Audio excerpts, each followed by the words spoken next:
Yeah, good morning, everybody. Welcome to the webinar on trading with Europe, business to business.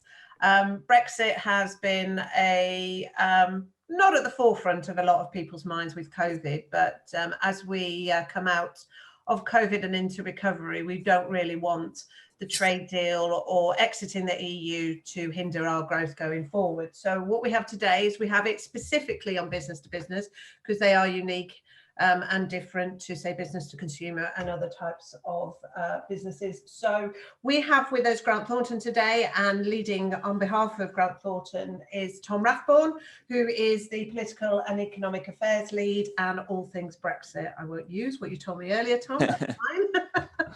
And I will leave him to introduce his team. Just a little bit of housekeeping. We are more than happy to answer any questions, but if you could please put them in the chat, that would be great. We will try and answer them all at the end. If we don't get to answer them in today's webinar, we will take them away and we will find an answer to them. So it's really important that you put them in the chat so that we can make sure that we capture every question as it goes along.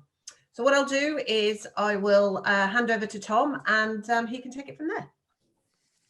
Thanks, Ruth. Morning, everyone. So, as Ruth said, my name is Tom Rathborne. I head up our political and economic affairs work here at Grant Thornton. I'm joined by three real experts today who'll be leading on sort of the detail of today's session. We've got Alex Balfe, who heads up our international VAT team, so helping businesses with their indirect tax across borders. We've got Adam Taylor, who heads up our customs work and all things customs, and then Kevin Wilson, who is Associate Director in our Operation Consulting team, specialising in supply chains. As Ruth said, the aim of today's session is to bring you up to speed on, I suppose, what has changed and what you need to be thinking about or do to continue trading or start trading with Europe in this post-Brexit world. As mentioned, we'll be focusing on business to business activity today, but do join us on Thursday for a deep dive into direct to consumer. So what we're looking to cover, we'll start with just a quick overview of the new trade agreement, a little bit on Inco terms in terms of who's responsible for what, and then get into the meat of the session, which will be really on customs considerations, with obviously a little bit on VAT, and then a summary of sort of what does that all mean for you and what are the steps that you need to take with you moving forward. As Ruth mentioned, there's going to be a lot of content in today, but really keen for you to ask lots of questions. Some great expertise on the sort of webinar today, so do please share your questions via the chat function, and we'll pick them up at the end. We've allocated 15 minutes for the Q&A today, but we do have a sort of a soft stop at 11, so if we do get on a roll with questions, we can carry on if there's appetite. My colleagues spend all day, every day, helping clients with these, so do please ask away. There is no question too simple, though we might find that there are some that are maybe a little bit too hard for a morning webinar. But as Ruth has said, we will be doing sort of follow-up things. So if there are deep questions that need a little bit more thought, we'll look to follow up with them. But don't be shy. Do ask away, and do feel free to pop them in as we go. But we'll wrap it all up at the end. As mentioned, obviously, this session is being recorded and you will get the slides, so don't worry about frantically copying down any notes or anything like that. So without further ado, I'll hand over to Kevin, who will give us an overview of the deal and start from there. Over to you, Kev. And a very good morning. So first off, the deal.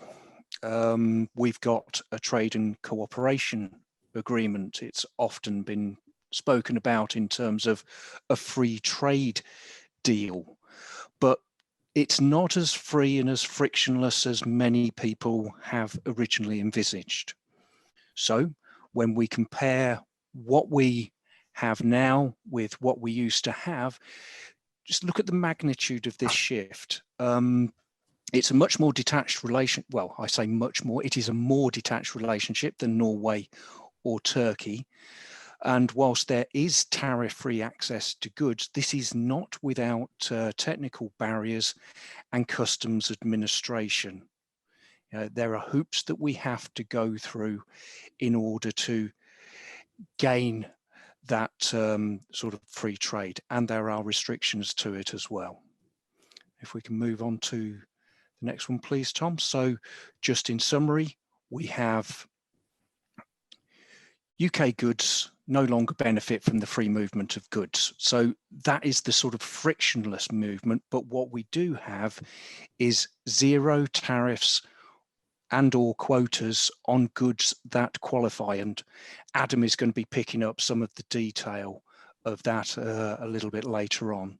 There are the new customs formalities that need to be done now because we are outside of the EU. But traders can self-certify the origin of goods and enjoy some full cumulation. And if cumulation is not a term that you've heard before, Adam will be picking up a little bit of that.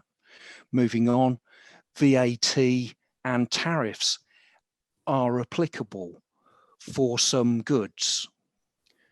And Alex will be going through some of that, but we do have a mutual recognition of some trusted trader schemes, such as the authorized economic operator. UK exports now must have valid certification, must go with the goods. But there is some facilitation going on. There is some help for some sectors. So moving on now, in terms of moving the goods across the borders, what's the first thing we really need to understand? And from a supply chain perspective, this is all based around INCO terms, the international commercial terms. So nice little table there, a little bit complicated. This one was taken from the International Chambers of Commerce, but what this lays out is the responsibility, the risk, and the cost. So who pays for what, where does risk transfer, and who needs to do what? And this is between almost two extremes, if we can sort of call them that. You've got Ex Works on the one side and DDP on the other side. If you consider first Ex Works, think of a supplier that is supplying to you Ex Works. Basically, they are leaving those goods effectively on the edge of their loading bay, having put them into a box. That is almost where their responsibility ends. And I'm going to say this, my colleagues will criticize me for saying it, but it's almost as if they are doing, almost as if they were doing a domestic sale in their country to you, because at the point that it leaves that loading bay, it's your responsibility to get the export duty, taxes, custom charges dealt with, the transport through the border, and also the import duty, taxes and customs charges. You're taking on all of that. If the supplier was to supply DDP, that's the other extreme. That's almost as if they are doing a domestic sale in our country, in the UK.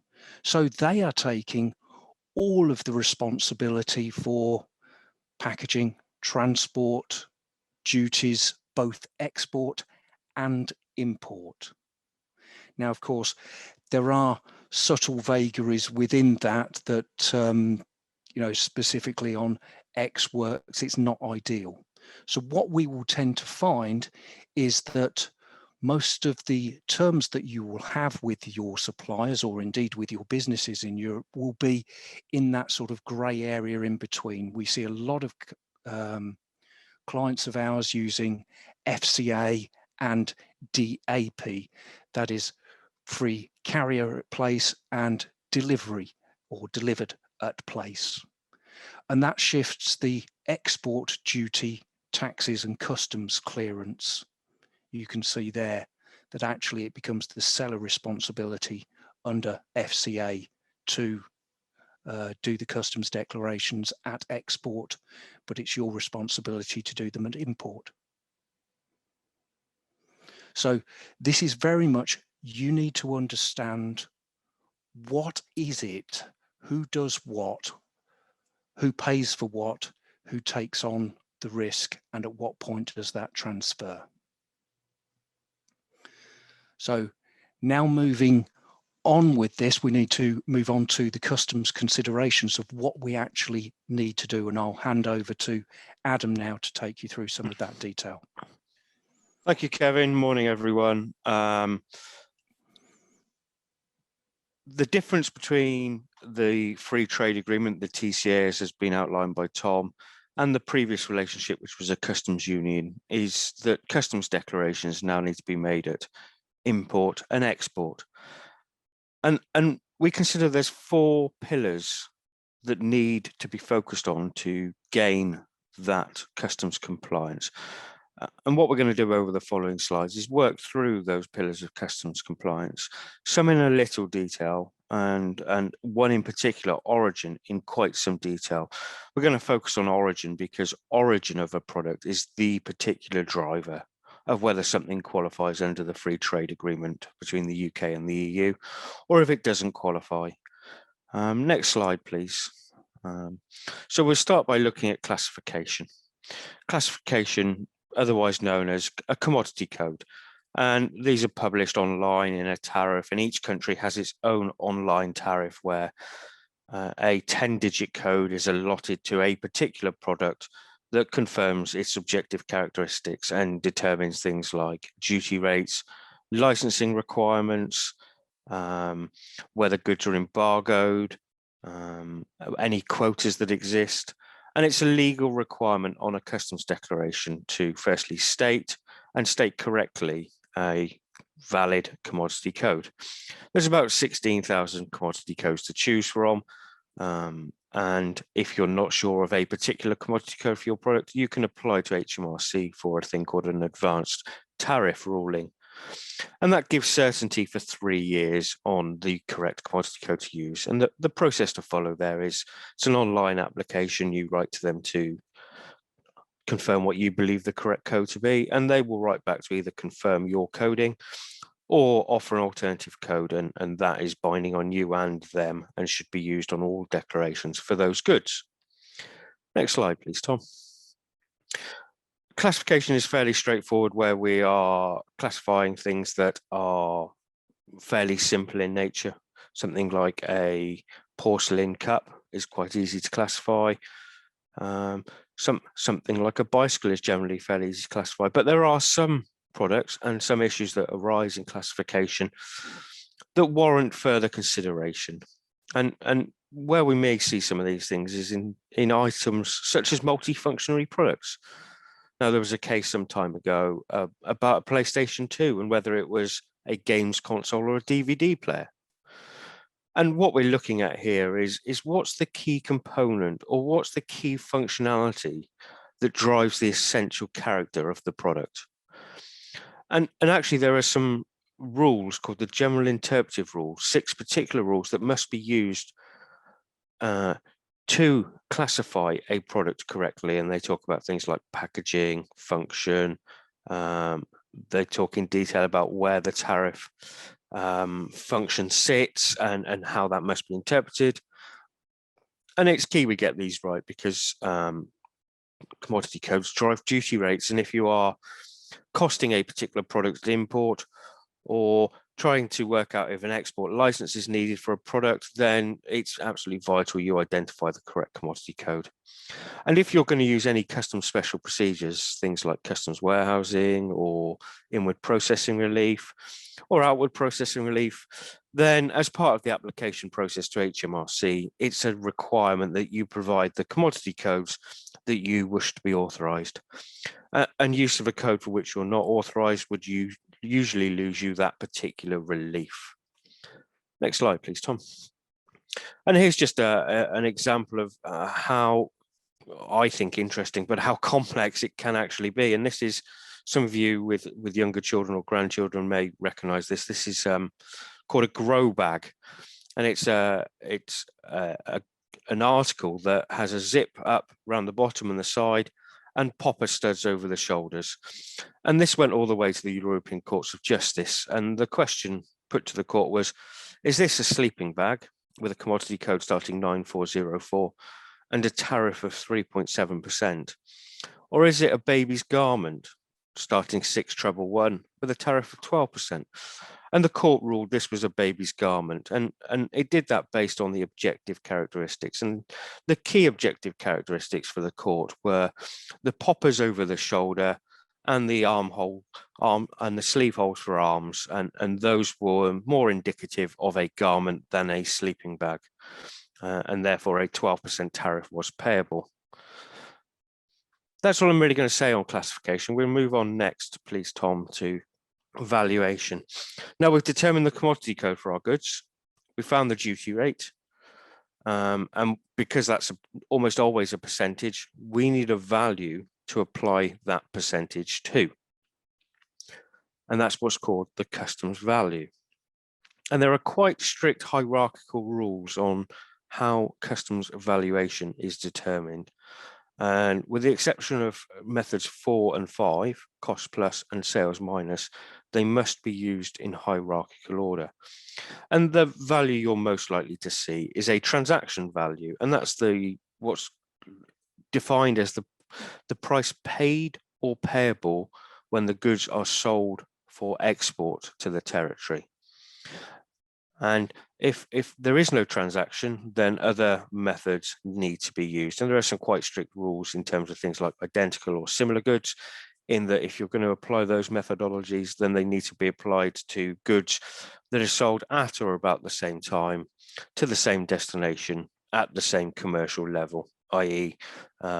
Comparing a retail sale to a wholesale value would not be appropriate for the use of identical or similar goods. Cost plus and sales minus tend to come more into play either where there is no value or where there is a connected party transaction that has affected the price that the goods are being sold at. And the fallback method, method 6, is very, very rarely used. I've seen it once in 20 years of doing this, and it would be very, very unusual that the 5 former methods couldn't reach a compliant value. Next slide, please, Tom. Now, customs value is based on the CIF Incoterms. So going back to Kevin's earlier comments on Incoterms, to get to a compliant customs value, you need to get to a CIF Incoterms value. So if you have purchased under X works, then there will be costs to add on to that X works invoice price to get to a CIF value. And if you're purchasing under DDP terms, there will be elements in that price on the invoice which can be removed to get back to a compliant CIF customs value. There's also some other pricing elements that need to be considered within additions and subtractions. So things like royalties and license fees may or may not need to be added. Other things like delivery costs inland may be subtracted. And the one standout item here is insurance. CIF as an Incoterm includes an element for insurance. And this is one that I see missed often. And it's almost like a marker for HMRC that if they see insurance missing from a declared customs value, it will almost always encourage them to dig deeper. Generally, the missing insurance apportionment for a shipment will have a virtually zero and certainly non-material impact on the tax position, but it will be a red flag to HMRC. It basically says, look, we're not totally clear what we're doing with customs values. Come and dig a bit deeper. So it's key it's included, and there's ways you can apportion that cost across a year's shipments based on that global marine cargo policy cost. As mentioned during the previous slide, related party transactions and the interaction of customs values and transfer pricing can be a very complicated area. If the relationship has affected the price, i.e. the value is not a fully costed arm's length value between connected parties, then generally that value can't be used as a transaction value and a customs value. Therefore, you need to consider other methods. Another area we see some misunderstandings is when supplies are made to branches. Now, branches are considered as part of the same legal entity for customs purposes and therefore supplies to them are not sales, and you can't use a transaction value as the basis for a customs value. And you end up back at somewhere like cost plus or sales minus. And cost plus would generally give you a lower declared customs value than a sales minus basis. We also see some interesting issues arise for clients around pass-throughs, i.e. you source products from a third party and supply them onwards to a connected party without doing anything to them. And you can't generally do that at the cost to you. You do need to apply a markup. We are very much back to our method 5, cost plus or computed value customs valuation basis. If you are leasing goods or you lease goods yourselves, then there are some complexities around customs value and issues such as the rate of return for the lessor need to be factored into determining a compliant customs value. There's some guidance available from HMRC on valuing leased goods, but it's far from straightforward, and the formulae involved are quite difficult to interpret. And the other thing to bear in mind is that we're trying to value goods here. Customs duties apply to goods generally and not services. So if an invoice is made up of goods and service elements, it's probably possible to unbundle that to ensure that the customs value only reflects the goods element of the charges. Next slide, please, Tom. So the one we're going to spend quite a bit more time on this morning is customs origin, the origin of a product. And in effect, this is its economic nationality. Now, this is not necessarily where it was shipped from.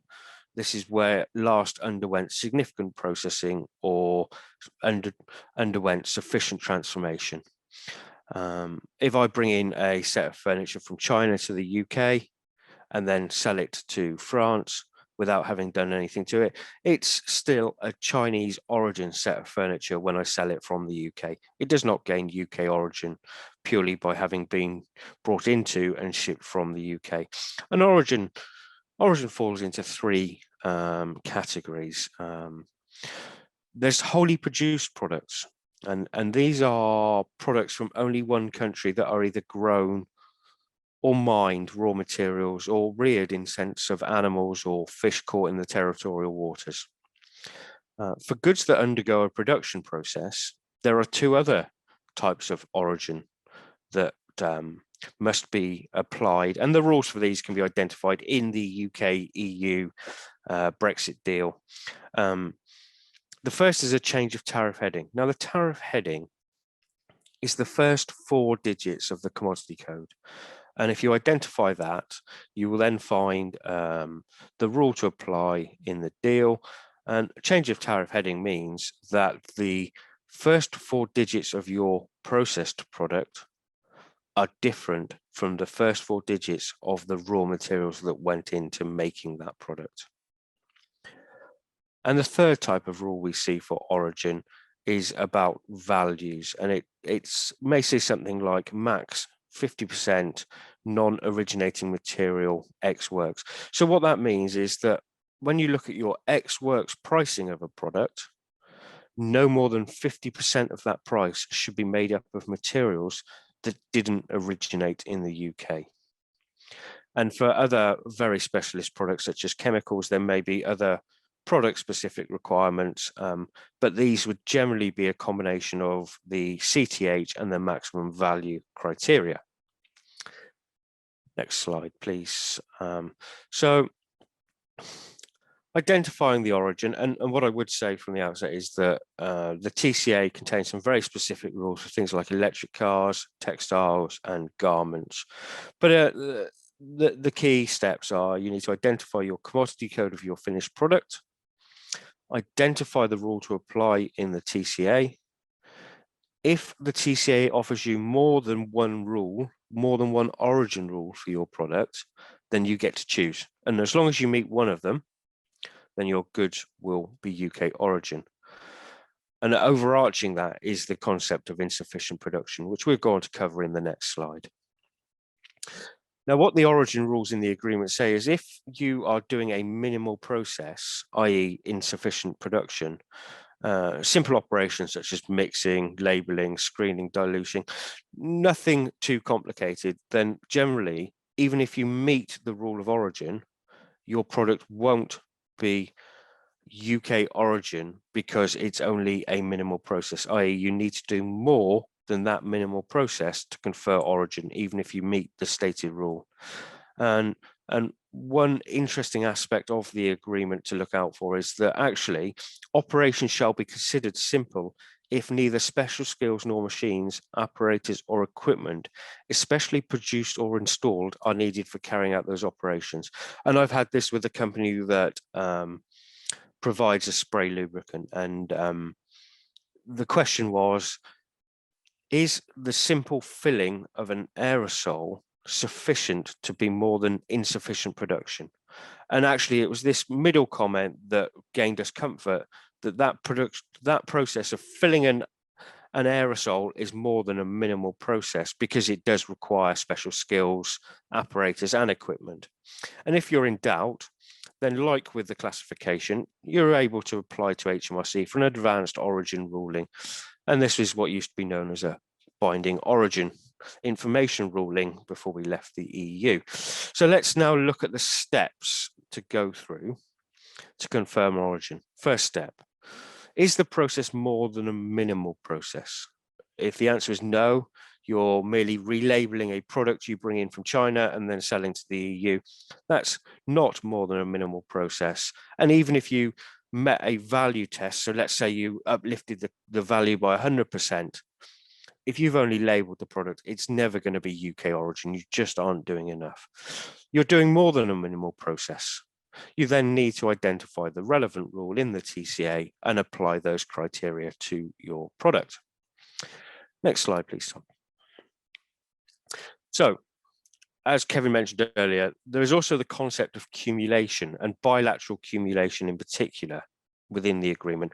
What bilateral cumulation means is that if you are undertaking a check on the origin of your product, then if you have EU origin goods coming into the UK, you can count those EU origin goods as UK origin for the purposes of your origin calculation, and vice versa. So if you have UK origin goods you are sending to the EU, your EU customer, if they are doing an origin calculation on their processed product, they can count the UK content as EU content under that bilateral cumulation provision.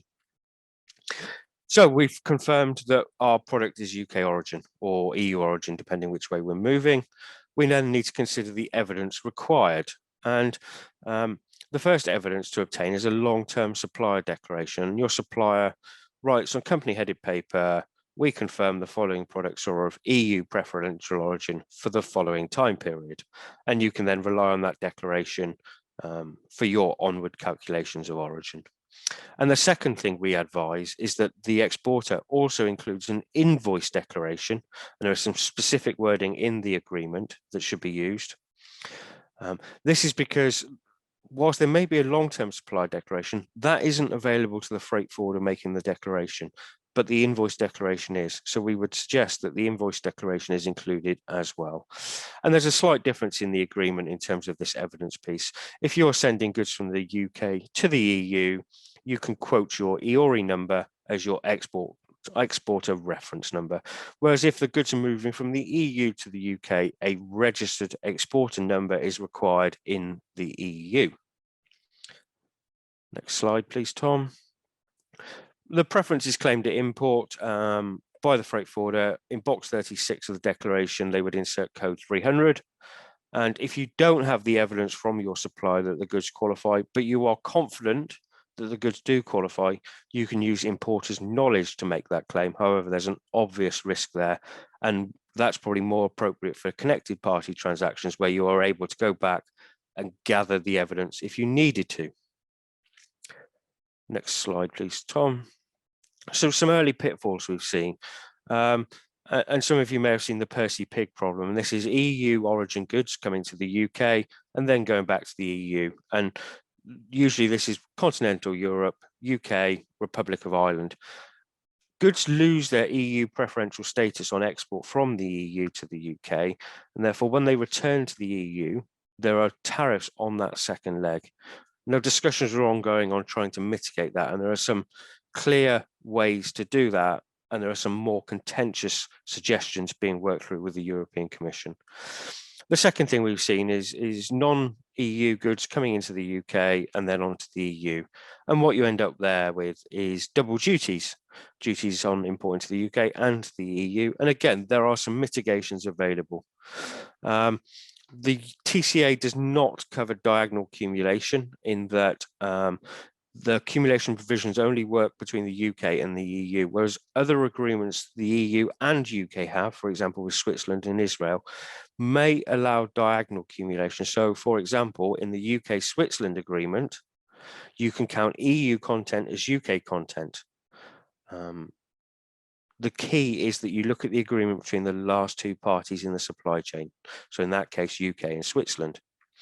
As we said, a lot of people have misunderstood the true nature of a free trade agreement and actually are only undertaking minimal processes.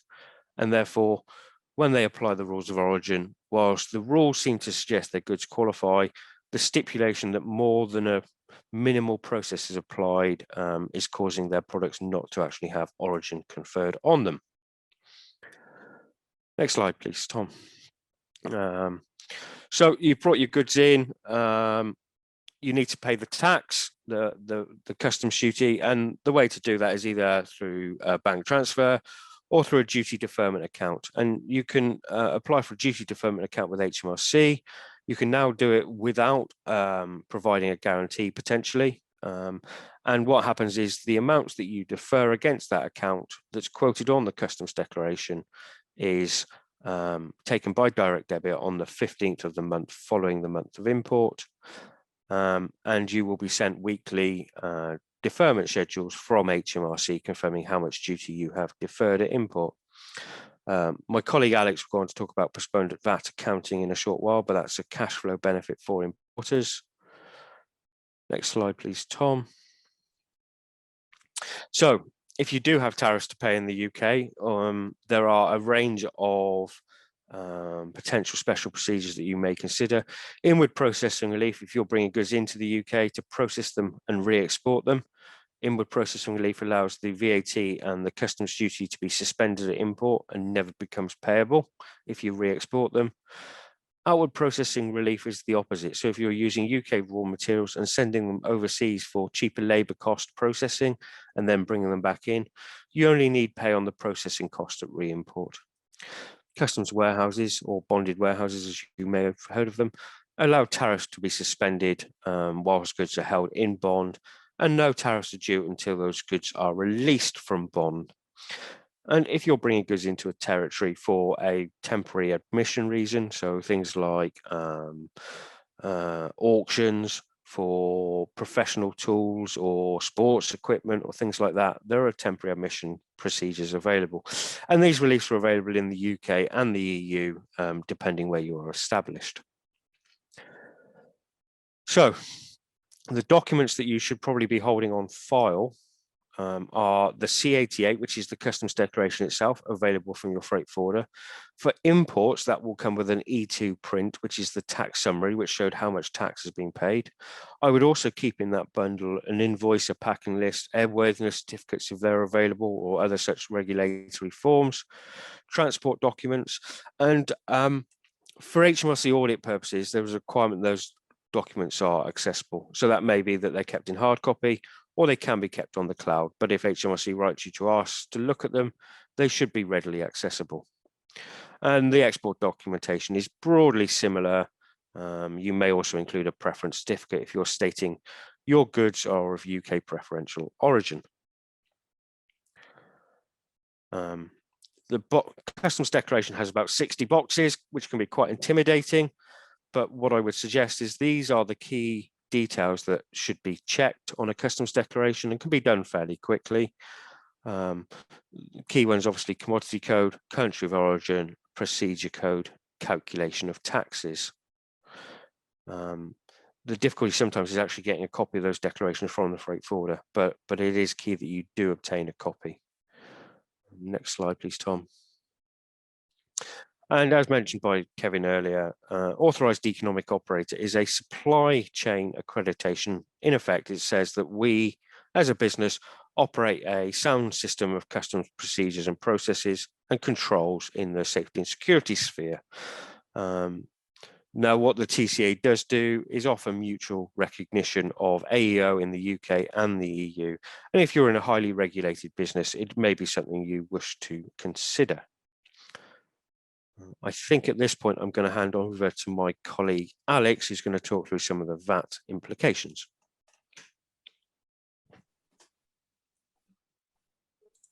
Thanks, Adam.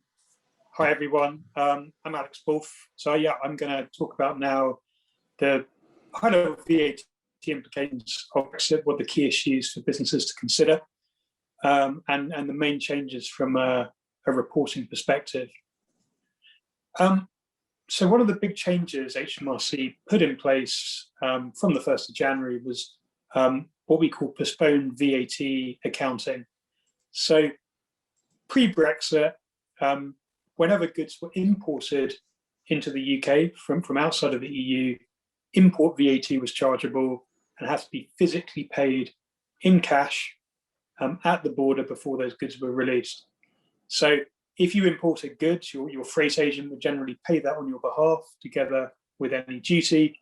And then because you incur that VAT for a business purpose, you would recover that in your VAT return using a multicolored certificate called a C79.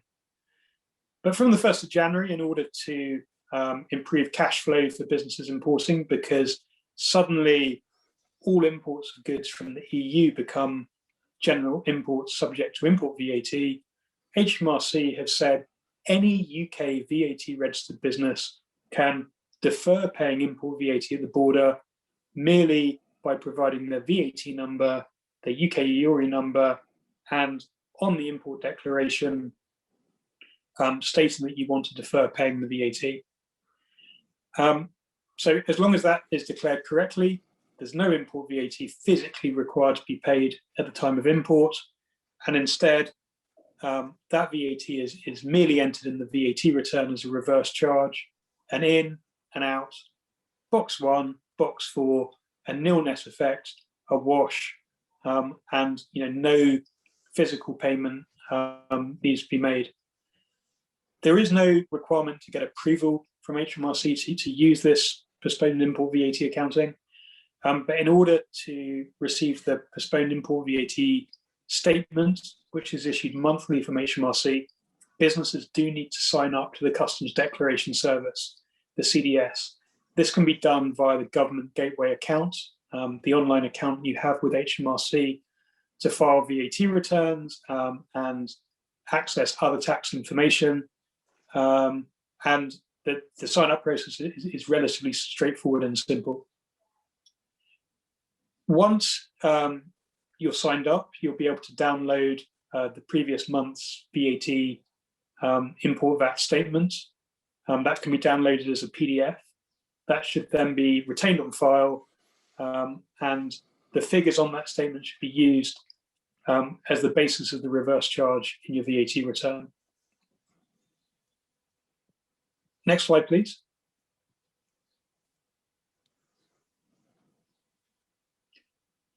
So the VAT return post-Brexit hasn't really changed. There still is a 9-box VAT return, still one of the simplest in the EU. But how certain transactions are reported has changed. And this is because historically, acquisitions of goods from the EU were reported in box 2. The only time you'll be making an acquisition now is if you are physically importing goods into Northern Ireland from another EU member state. And if you're not, those goods will be subject to import VAT. They'll be subject to this new postponed import VAT accounting. So what used to go in box 2 will now go in box 1. You'll still recover that in box 4, and the net value will be reported in box 7. Conversely, for sales of goods to the EU, historically, those goods were specifically reported in box 8. But again, post-Brexit, the only businesses that need to include EU sales in that box are where the goods are physically dispatched from Northern Ireland. And that's due to the special relationship Northern Ireland has with the EU under the Northern Ireland Protocol. So really it's treated as being an EU member state. Next slide, please. So what are the other common issues and problems we're seeing post-Brexit from a VAT perspective? Well, looking at kind of outbound, selling goods to businesses in the EU, again, as Kevin said, it's about the Incoterms. So if you've agreed to deliver goods DDP, so delivered duty paid with your customer, that means you are responsible for clearing those goods through customs, paying any customs duty, paying any import VAT. But the impact of that is the place of supply of those goods is then that destination country. So as a general rule, you will need to register for VAT in that country, charge local VAT on that sale, and you may need to appoint a fiscal representative in order to maintain that registration. Some countries do have what we call a domestic reverse charge. So as long as your supply is to a local resident VAT registered business, you don't have to register for VAT. And in fact, in some countries, you won't be able to. But the impact of that is you may still incur import VAT at the border, and you may then have to put a claim in under the non-resident VAT refund scheme. That can take time, effort, and of course can lead to cash flow issues. In relation to fiscal representation, the position still isn't 100% clear. Even though we're in March now, a number of countries automatically said a UK business will need a fiscal representative to be appointed because by definition, the UK is no longer a member of the EU, and that was the general rule applied in a lot of these countries. But we're starting to see a bit of a relaxation there. Italy, Poland, Cyprus, joining in. Some other countries who have said because there is a mutual assistance agreement between the EU and the UK, that should mean that a fiscal representative isn't required. But that's something that should always be checked. When you're making sales into another country in the EU, what are the Incoterms? If it's DDP, you're likely to have a registration requirement unless there is a domestic reverse charge. However, if you agree a different Incoterm, pretty much anything other than DDP, your customer will be the importer. They'll be responsible for any import VAT, any customs duty, and the liability of your sale to them is outside the EU. It's probably just a zero-rated export from the UK, and you don't have any exposure in that other country. To export, you need a UK EORI number. You'll need to make an export declaration. And this also applies for movements of your own goods. So you'll still need to identify the classification of those goods, add a value, and notwithstanding they're your own goods and there may not be an onward sale straight away, there still will be import VAT payable. Another issue is drop shipping or chain transactions. This might be where you procure goods from a European supplier in one country, and you're arranging for those goods to be drop shipped to your customer in another European country. You're really the middleman, you're an intermediary. You do this because you're sourcing products at the right price in the right location. Unfortunately, triangulation no longer applies. It's no longer available to most UK businesses with a UK VAT number. So that might lead to a VAT registration requirement in either the country where the goods are shipped from, where they're manufactured and distributed from, or your customer's location where the goods are physically being drop shipped to. The exception to this is in Northern Ireland. As I said before, they have a special relationship with the EU, and for goods purposes are treated as being part of the EU for VAT purposes. In that case, it may be possible to still apply triangulation using your XI VAT number, which is a special VAT number that businesses in I can obtain, or any Great Britain business can obtain, where they're moving their own goods into Northern Ireland or fulfilling goods from Northern Ireland. From a services perspective, B2B, not a lot has changed. The main rule for B2B services is still they are taxable where the customer is established, and therefore those goods should still remain outside the scope of VAT.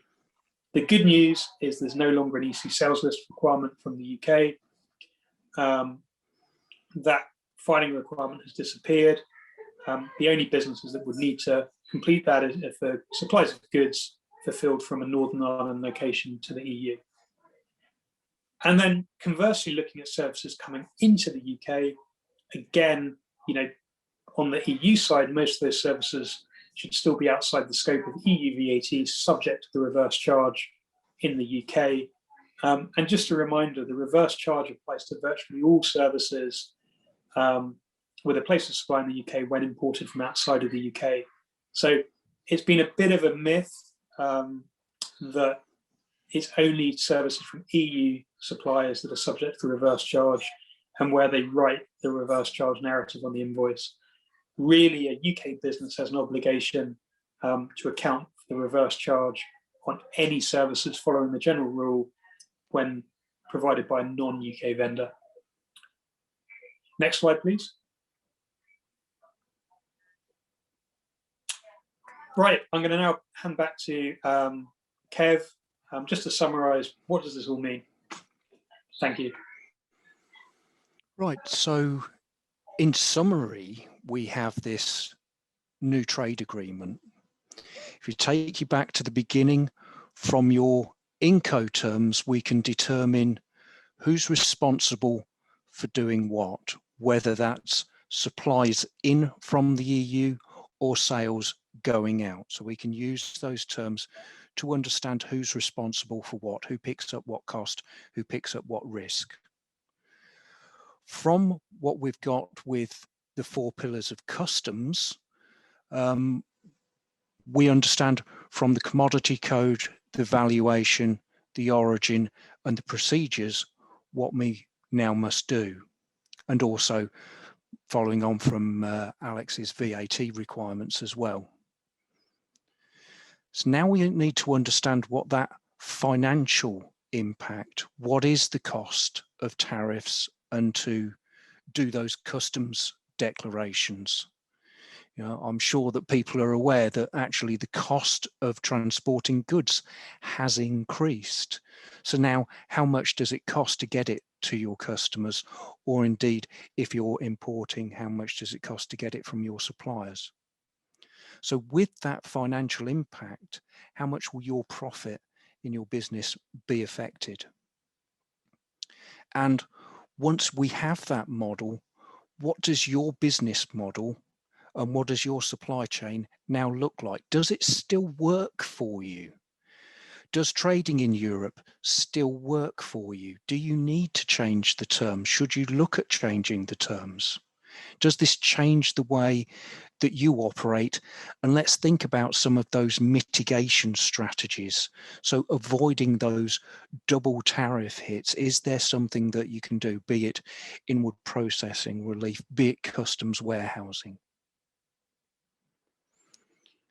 And I know that we've run over a little bit, but now moving on to